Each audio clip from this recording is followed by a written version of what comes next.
When I was young, my family lived overseas. I lived in Indonesia for a few years. And my mother, she didn't have the money to send me where all the American kids went to school.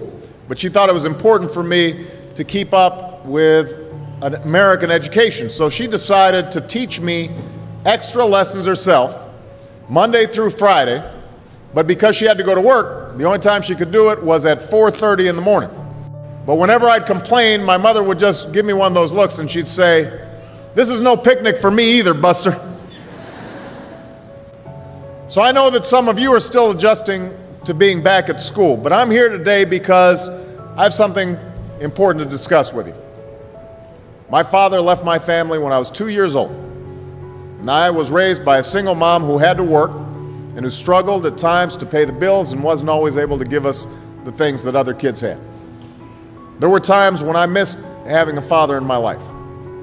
There were times when I was lonely and I felt like I didn't fit in. So I wasn't always as focused as I should have been on school. And I did some things that I'm not proud of. And I got in more trouble than I should have. And my life could have easily taken a turn for the worse. But I was lucky. I got a lot of second chances. And I had the opportunity to go to college and law school and follow my dreams. My wife, our First Lady, Michelle Obama, she has a similar story. Neither of her parents had gone to college, and they didn't have a lot of money.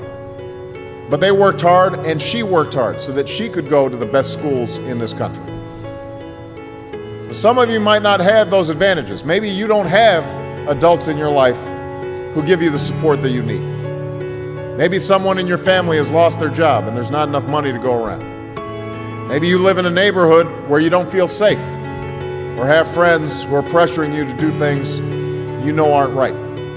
Maybe you could be a great writer, maybe even good enough to write a book or articles in a newspaper, but you might not know it until you write that English paper, that English class paper that's assigned to you. Maybe you could be an innovator or an inventor, maybe even good enough to come up with the next iPhone or the new medicine or vaccine, but you might not know it until you do your project for your science class. Maybe you could be a mayor or a senator or a Supreme Court justice, but you might not know that until you join student government or the debate team. And no matter what you want to do with your life, I guarantee that you'll need an education to do it. You want to be a doctor or a teacher or a police officer? You want to be a nurse or an architect, a lawyer or a member of our military? You're going to need a good education for every single one of those careers. You cannot drop out of school and just drop into a good job. You've got to train for it and work for it and learn for it. And this isn't just important for your own life and your own future. What you make of your education will decide nothing less than the future of this country. The future of America depends on you.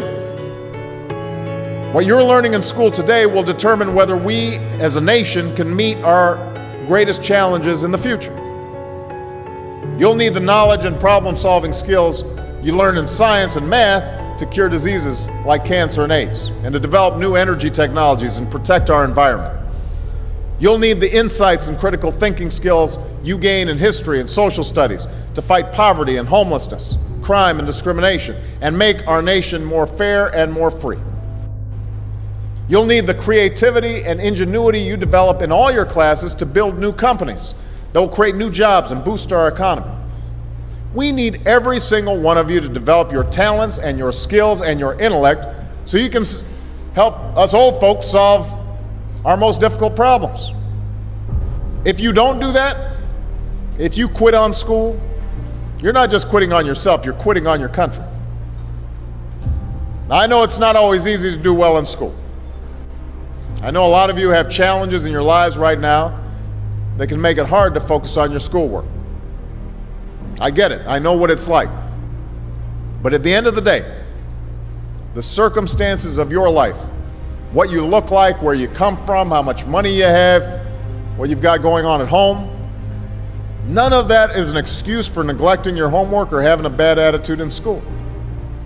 That's no excuse for talking back to your teacher or cutting class or dropping out of school. There is no excuse for not trying. Where you are right now doesn't have to determine where you'll end up. No one's written your destiny for you. Because here in America, you write your own destiny. You make your own future. That's what young people like you are doing every day all across America. And that's why today I'm calling on each of you to set your own goals for your education and do everything you can to meet them. Your goal can be something as simple as doing all your homework, paying attention in class, or spending some time each day reading a book. Maybe you'll decide to get involved in an extracurricular activity or volunteer in your community. Maybe you'll decide to stand up for kids who are being teased or bullied because of who they are or how they look. Because you believe, like I do, that all young people deserve a safe environment to study and learn. Maybe you'll decide to take better care of yourself so you could be more ready to learn. But whatever you resolve to do, I want you to commit to it. I want you to really work at it. I know that sometimes you get that sense from TV that you can be rich and successful without any hard work. That your ticket to success is through rapping or basketball or being a reality TV star. Chances are you're not going to be any of those things. The truth is, being successful is hard. You won't love every subject that you study. You won't click with every teacher that you have. Not every homework assignment will seem completely relevant to your life right at this minute. And you won't necessarily succeed at everything the first time you try. That's okay. Some of the most successful people in the world are the ones who've had the most failures. J.K. Rowling, who wrote Harry Potter. Her first Harry Potter book was rejected 12 times before it was finally published. Michael Jordan was cut from his high school basketball team. He lost hundreds of games and missed thousands of shots during his career. But he once said, "I have failed over and over and over again in my life, and that's why I succeed." These people succeeded because they understood that you can't let your failures define you. You have to let your failures teach you. You have to let them show you what to do differently the next time. So if you get into trouble, that doesn't mean you're a troublemaker. It means you need to try harder to act right. If you get a bad grade, that doesn't mean you're stupid. It just means you need to spend more time studying. No one's born being good at all things. You become good at things through hard work. You're not a varsity athlete the first time you play a new sport. You don't hit every note the first time you sing a song. You've got to practice. The same principle applies to your schoolwork. You might have to do a math problem a few times before you get it right. You might have to read something a few times before you understand it. You definitely have to do a few drafts of a paper before it's good enough to hand in. Don't be afraid to ask questions. Don't be afraid to ask for help when you need it. I do that every day.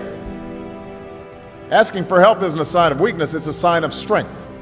Because it shows you have the courage to admit when you don't know something, and that then allows you to learn something new. So find an adult that you trust, a parent, a grandparent, or a teacher, a coach, or a counselor, and ask them to help you stay on track to meet your goals. And even when you're struggling, even when you're discouraged, and you feel like other people have given up on you, don't ever give up on yourself. Because when you give up on yourself, you give up on your country. The story of America isn't about people who quit when things got tough. It's about people who kept going, who tried harder, who loved their country too much to do anything less than their best. It's the story of students who sat where you sit 250 years ago and went on to wage a revolution, and they founded this nation. Young people. Students who sat where you sit 75 years ago, who overcame a depression and won a world war, who fought for civil rights and put a man on the moon. Students who sat where you sit 20 years ago, who founded Google and Twitter and Facebook and changed the way we communicate with each other. So today, I want to ask all of you, what's your contribution going to be? What problems are you going to solve? What discoveries will you make? What will a president who comes here in 20 or 50 or 100 years say about what all of you did for this country? You know, your families, your teachers, and I are doing everything we can to make sure you have the education you need to answer these questions. I'm working hard to fix up your classrooms and get you the books and the equipment and the computers you need to learn. But you've got to do your part too. So I expect all of you to get serious this year. I expect you to put your best effort into everything you do. I expect great things from each of you. So don't let us down. Don't let your family down or your country down. Most of all, don't let yourself down. Make us all proud.